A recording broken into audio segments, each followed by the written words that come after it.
What's happening, everybody? Justin, Bridgewater's finest on YouTube, Blockbuster_guy on Twitter. We're fueled by nerd teas in spirit this evening because it is evening and no one has ever seen nor really wants to see me on caffeine this late in the evening. Although maybe you do. Might make for some good content. You may notice I dressed up for you a little bit here. Long sleeves. I'm very rarely ever in long sleeves because I wanted to look my best when I gave you the real good news. CFL Week 1, 9 up, just 3 down. Welcome to Week 2 of my weekly CFL football pick show for the 2022 CFL season. And yes, as I just mentioned, hot start for us in the CFL. 9-3 across all picks in Week 1, including Street Sweeper, baby. 4-0 straight up in Week 1 in the CFL. Also 3-1 against the spread. So a real hot start, both straight up and against the spread. We're feeling real good with a 9-3 start here. 75%. You can't feel too bad about that. Even money on the totals, which for me sometimes can feel like a miracle. This is obviously the polar opposite of how we started things off last year in 2021 with, I think we started 2-10 last year after the first week. So 9-3, we'll take that nice big turnaround any day of the week. 9-3 to start the season. CFL fantasy wasn't quite as good of a story. I think we did okay. It certainly was not a good week in fantasy, but it was okay. Wound up with 64.7 fantasy points in Week 1. My MVP was Saskatchewan wide receiver Kyan Schaefer-Baker, KSB as I like to affectionately call him. Only 4 catches for 32 yards, but did have one of Cody Fajardo's touchdown passes. Was good for 14.1 fantasy points. He wound up having the highest output of anybody in my roster last week. Had a kind of a strong performance from the defense. Did get that receiving touchdown from William Stanback before the unfortunateness happened. I sit in 33rd place out of 46 after the first week in the official Atlantic Schooners CFL Fantasy Football League. The leader has 144.1, so that was a massive Week 1 for the two people actually who share the lead up top there right now. I trail first by 79.4 points, so that's a really big hole after the first week. But the top 10, I only trail by about 44 points. The top 20, I only trail by less than 30. It's like 27.8. So I'm kind of going to try to ladder up to some of these goals as we go on the season. Aim for a top 20, aim for a top 10, and why don't we just mess around and win the whole thing? And with that in mind, my Week 2 lineup for CFL Fantasy is right in front of your eyes right now. I won't make you wait for it this week. We are going to be looking to stack members of that Toronto-Montreal game this week. So we're looking at MBT at quarterback. We're stacking him with Curly Gittins with a few other injuries to the Argos receiving core. Kadeem Carey should be a staple in almost everybody's fantasy lineup week in and week out. Of course, we're going to Jeshrin Antwi with what happened to William Stanback last week. Richard Sindani is going to jump in and get the start here after a really solid Week 1 for the Stampeders. We're going to run it back with KSB, Kyan Schaefer-Baker in the flex spot, and we're going to run no defense this week. We're going to try it out, see what happens. Now with the fantasy spot out of the way, here is the lineup of Week 2 games in the CFL for 2022. Trying to go a little bit of a quicker pace this week after a long episode in Week 1. I very much appreciate you checking that episode out. The BC Lions draw the bye in Week 2, and I think if they had their choice after that monster performance in Week 1, they would probably choose to not get the bye week for a little while. Try to keep as much of that momentum, especially for a young quarterback, as you possibly can. That being said, they do have the bye here in Week 2. We've got Montreal in Toronto to take on the Argos. This will be the Argos' first game of the season. We've got the Bombers and Ottawa rematching their game from Week 1, this time taking place in the nation's capital. We've got Calgary traveling to Hamilton to take on the Ticats. Oh boy, the performance they had in Week 1. And Saski travels to Edmonton. To take on the Elks. And oh boy, I think we're looking at a matchup of what might be the CFL's best team versus far and away the CFL's worst. So we waste no time. We get right into the games. We are looking at that Montreal-Toronto game first. Going to be obviously the Argos season opener as well as their home opener, obviously. Montreal dropping that 30-27 game in Calgary against the Stampeders in week one. They're outscored 16-3 in the second half after holding a 10-point lead at halftime, so really let that game slip away from them last week.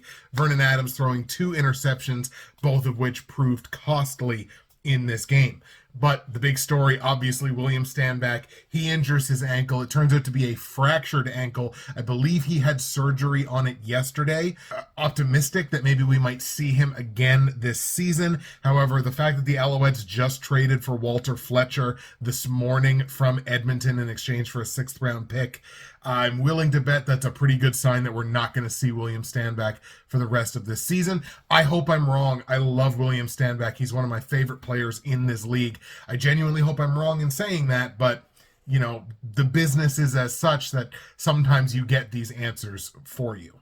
So, in the absence of William Stanback, we've got a Jeshrin Antwi and Walter Fletcher 1A, 1B in the backfield for the Montreal Alouettes. How that shakes out, nobody knows. I have to assume on the back of the performance that Antwi put on in week one, he's certainly going to get the first crack at lead back duties here for the Alouettes. Montreal showed great discipline in this game, and it was something that I railed on them for all season last season, was that they were one of the most penalized teams, if not the most penalized team in the CFL. They had to mop that up. They only took 3 penalties in that game last week for just 30 yards, but Vernon Adams just didn't quiet the noise. We talked about the noise around Vernon Adams heading into this season, the 3 interception game in the preseason and all that stuff. He really didn't do too much in this game to quiet that noise. He only completed 56% of his passes. He did throw for 250 yards and did throw that touchdown to William Stanback, but he had 2 picks. He did well on the ground, but boy, if you can't control the football any more than that, if you can't complete more than that percentage on your passes, nobody's going to stop talking about you, and not in a positive light.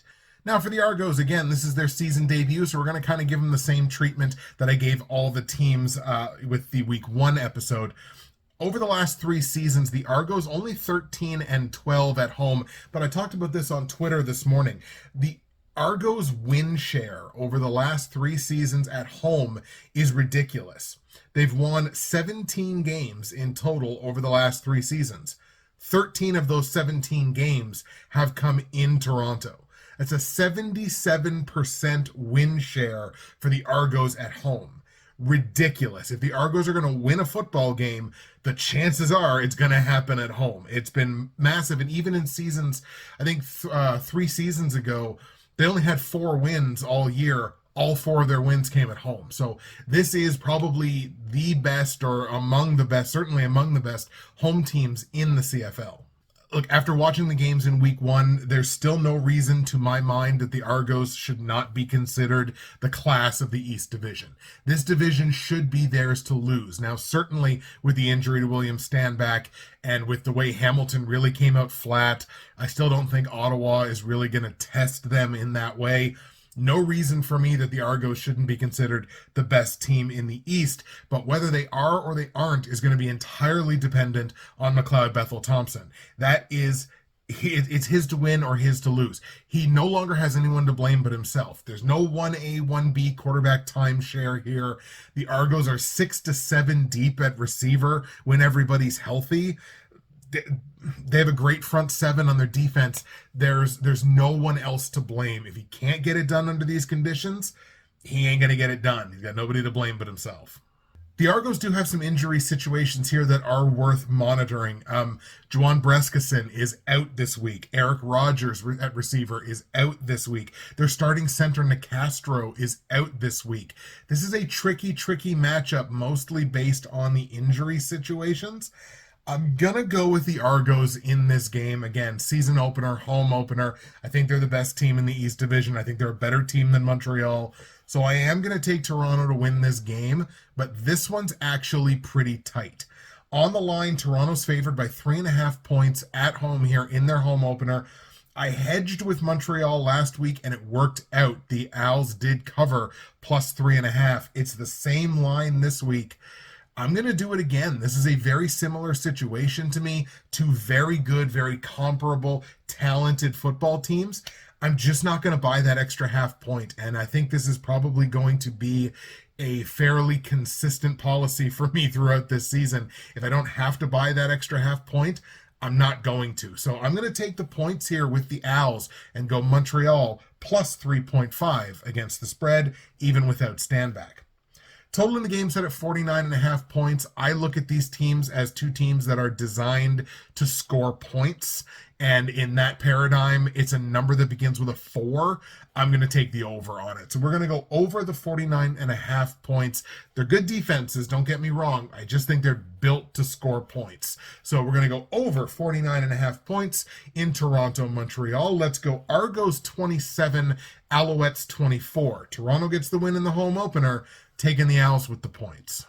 Let's go to Ottawa now for a rematch of that Week 1 matchup between the Winnipeg Blue Bombers, two-time defending Grey Cup champions, and the Ottawa REDBLACKS obviously came out with a pretty surprising performance in the eyes of a lot of people. For Winnipeg, they picked up the win last week, only a 2-point win, 19-17 at home. It took them right down to the final plays, and the defense bent in a way that we really don't typically see the Bombers defense bend, giving up 441 yards against. But this was championship poise in the plays that mattered when the game was on the line. The offense made the plays and the defense made the plays that Winnipeg came up with the win. Bombers rushed for just 50 yards as a team, 19 carries for just 50 yards. They did have a rushing touchdown. Brady Oliveira did not impress in his first go-around here as the team's starting running back. Just 17 yards on 10 carries. Really, really not all that good. Dakota Prukop did have a rushing touchdown in this game. He unfortunately then subsequently is now on the 6-game injured list. I just read that before we started recording here. So he's going to be out for some time. It's just not good enough on the ground. And this is, I said it in last week's episode, I said it right in the season preview, losing Andrew Harris is a massive deal for this team. And when you come out in Week 1 and you don't run the ball any better than that, boy, I don't care who the other team is on the other side, you have to run the ball better than 50 yards on 19 carries. We go back to the injury watch here at the quarterback position. Zach Collaros was removed from that game last week by the injury spotter because of a head injury or a potential head injury. He's got a history of concussions. Now, he did practice in full. So I think the general idea here is that he's going to be fine and play in this game. But it's going to be a situation to monitor going forward because for somebody who has a concussion history, all it takes is one. And, I mean, he knows that, of course, better than anybody else, but it's a scary situation to have to watch throughout the year. The REDBLACKS' performance last week should be taken as like a massive win across the board. Offensively, I mean, sure, they only scored 17 points. The defense only gave up 19. They were right in that game. And boy, did they ever move the ball well on an exceptionally good defense. This is just like round of applause. And this is not disingenuous in any way. This was a really great performance for Ottawa. Jeremiah Masoli was massive in his debut here for the REDBLACKS. 71% completion percentage, 380 yards through the air. Touchdown, he did throw a pick, and he spread the ball around, man. Jalen Acklin, 6 catches for $143. Obviously, they have that chemistry from Hamilton. Darvin Adams, 71 yards on 7 catches.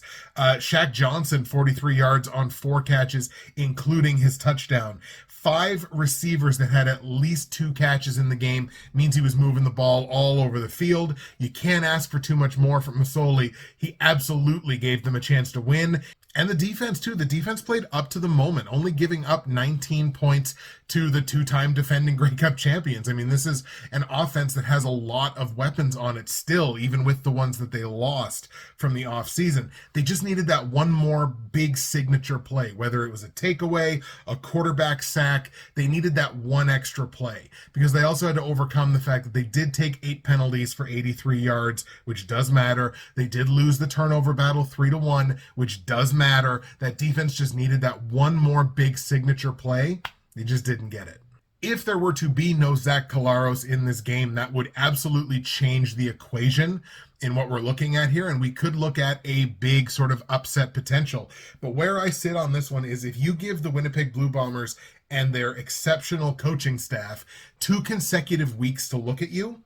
We saw this last year with Saskatchewan. I think they played 3 games in a row. Winnipeg played 3 straight games against Saski. And I think they played better games in the subsequent games. Game 2 was better than game 1. Game 3 was better than game 2. I think they did lose one of those other games, but in terms of how they played, they continued to elevate their game. So you give that coaching staff and you give those excellent players 2 consecutive looks at a team, I just don't think it bodes well for them. So I'm going to lean on Winnipeg here once again on the road in Ottawa. Let's take Winnipeg to beat the Red Blacks for a second straight week. On the line, Ottawa is taking 3 points as a home dog here. Ottawa +3, Winnipeg laying the 3 points as a road favorite. This is not typically a line that I would love to lay, but surely, if these are actually the Winnipeg Blue Bombers, surely they should be able to cover this number. So we're going to go ahead and lay the -3, especially on a second look. I'm going to lay the -3 here on Winnipeg on the road. Total in the game set at 45.5 points. It is the lowest total of this week. I said Red Blacks over until proven otherwise, and then in week 1 they immediately went out and proved me otherwise. So I think I got to lean on the under on this one, even though it is the smallest number of the week. Obviously, they would have missed the over on this very comfortably in the game in week 1. Plus, we could see William Powell come back for Ottawa here in week 2, and better running back play just means longer drives, probably takes some points off the board if we're being perfectly honest. So I think I got to lean on the under on this one. Under 45.5 in Winnipeg, Ottawa. Let's go Bombers 23, Red Blacks 17. So even though I don't have a delicious cup of them in my hand as we record this at around, I don't know, a little after 10 o'clock at night, I do have to shout out my great friends and sponsors at Nerd Tees. Nerd Tees available at nerdtees.ca, and there you can find dozens and dozens of incredible loose leaf tea blends, black teas, green teas, matcha teas, great tea accessories, literally dozens of blends. Basically, no matter what you like, no matter what your taste buds crave, nerdtees.ca has got you covered. And if you use my promo code, which is BWFinest, you are going to be able to save 15% at checkout. You're also going to get free shipping in Canada on any order over $100, which is an excellent value. If you are one of my viewers in the United States, you're also going to get a great conversion rate on the US dollar. So obviously we don't have any blend for today, but I can just encourage you to take the time to browse nerdtees.ca. I guarantee you're going to find something that you love. Nerdtees.ca, promo code BWFinest, save you 15%, get your free shipping, find yourself something to love, or find someone you love something to love. You can do it on nerdtees.ca. I told you we're going to keep you moving along this week. Third game of the week sees the Calgary Stampeders victorious last week 30-27 against Montreal. Traveled to Hamilton to take on the Ticats. The Ticats home opener here after getting kind of whooped up on a little bit, 30-13 in Saskatchewan against the Riders. Now, Calgary did trail that game against Montreal by 2 possessions at halftime, as we mentioned before. They just had a really bad final 9 minutes of the second quarter. Like, that was really the worst part of the game for them. It was a 9-minute span at the end of the second quarter in which Montreal put up 17 points. Like, that was basically, that was 17 of their 27-point output, and that was Calgary's far and away the worst part of the game. The rest of the game, they played very, very well, but that 9 minutes, they just kind of completely just took a lunch break and didn't tell anybody that they were going to do it. We did see an uncharacteristic lack of discipline from the Stampeders in this game. They took, what did they take? They took 8 penalties for 102 yards. I don't like that number of penalties, and I really don't like that yardage. Obviously, that's going to be cleaned up against top competition, which everyone wants to believe that Hamilton is top competition. So in a game like this, you got to clean that up a little bit. I'm looking for about half the number of penalties and pretty close to maybe even better than half the yardage on what they gave up in week 1.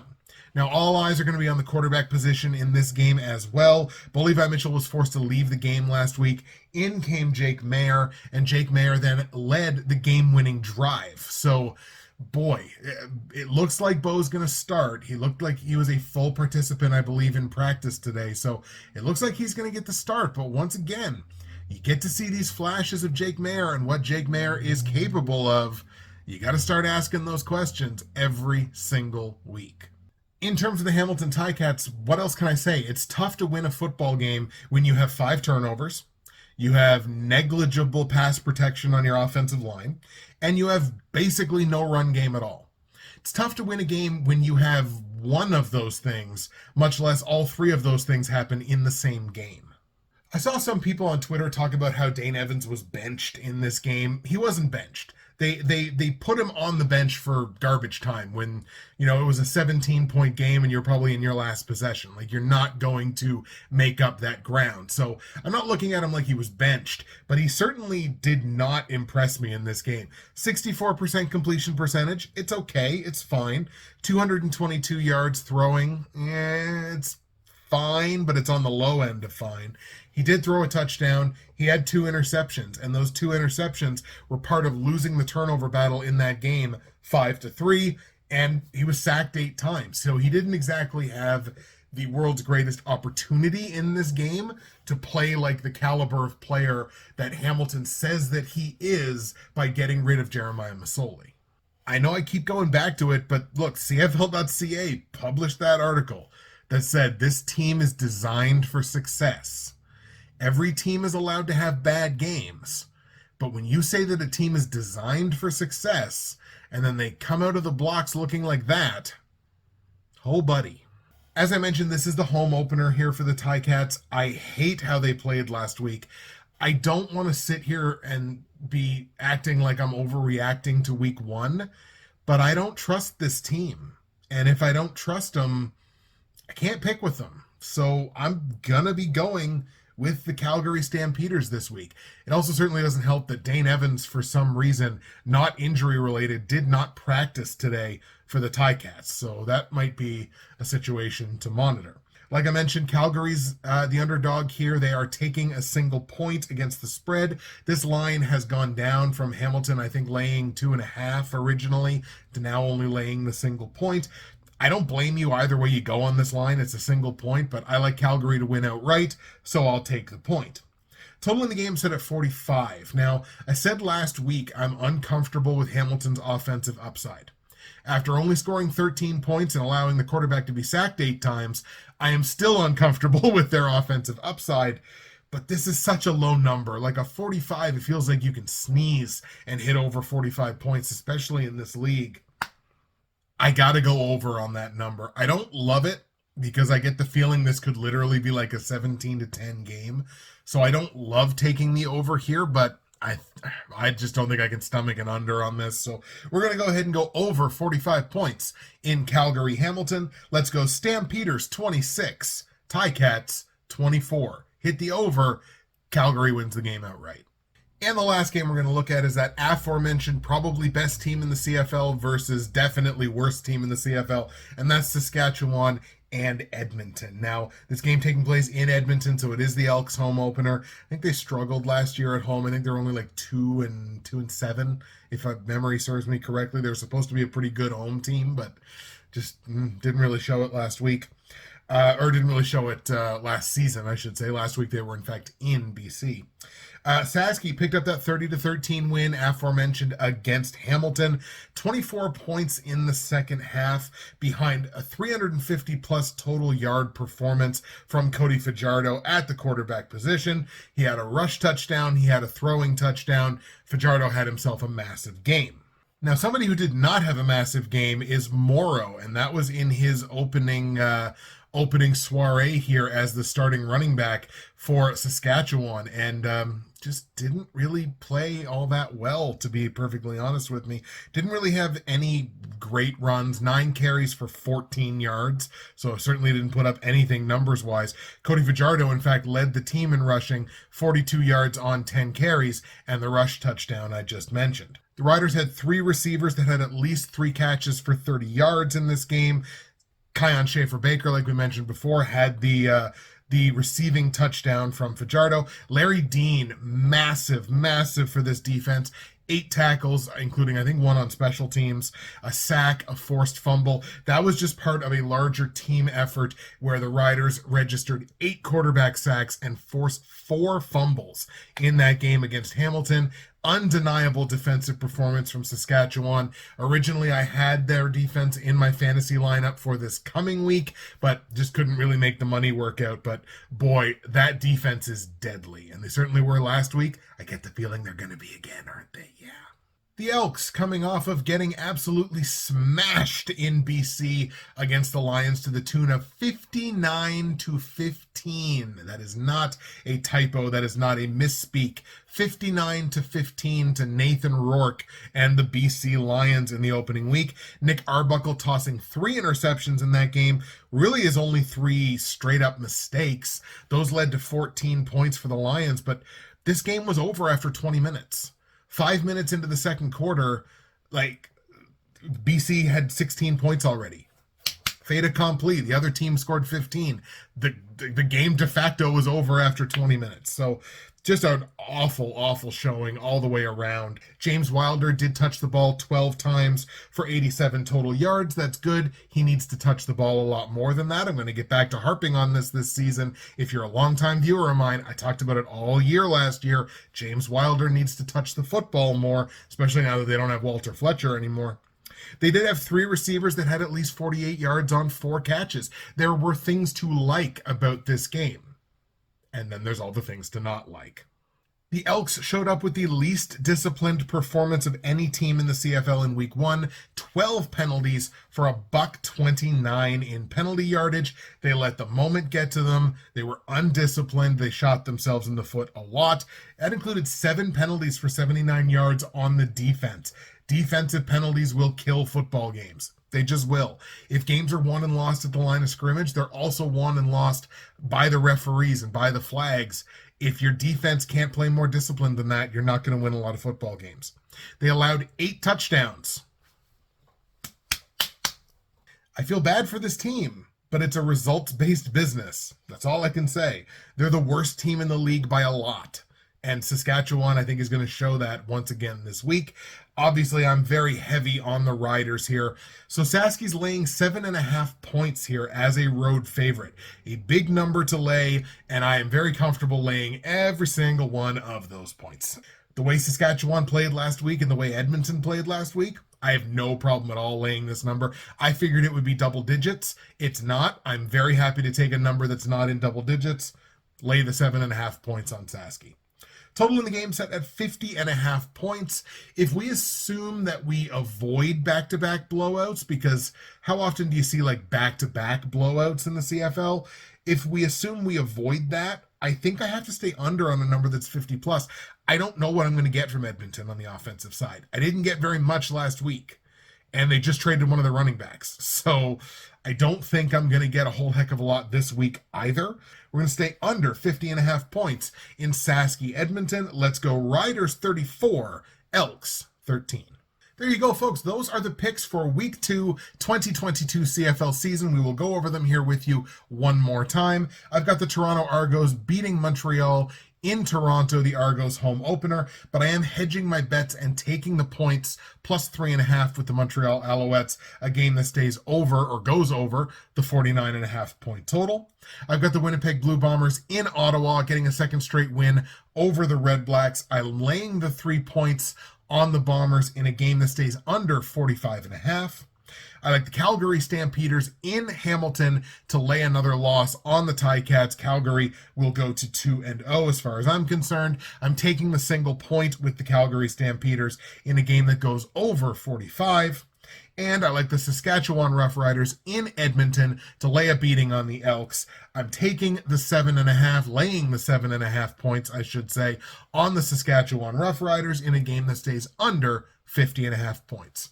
Thank you so much for watching the Week 2 episode and bearing with me as I have to obviously record under not normal circumstances because it's close to 10:30 at night. That's it for me, Justin, Bridgewater's Finest on YouTube, dressed in a very nice long sleeve shirt, by the way.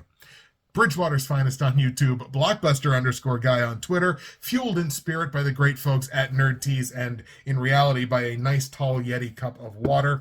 Thank you so much for watching and listening. Enjoy the games in week 2. We will see you again for CFL week number 3. Let's replicate those results from week 1, why don't we?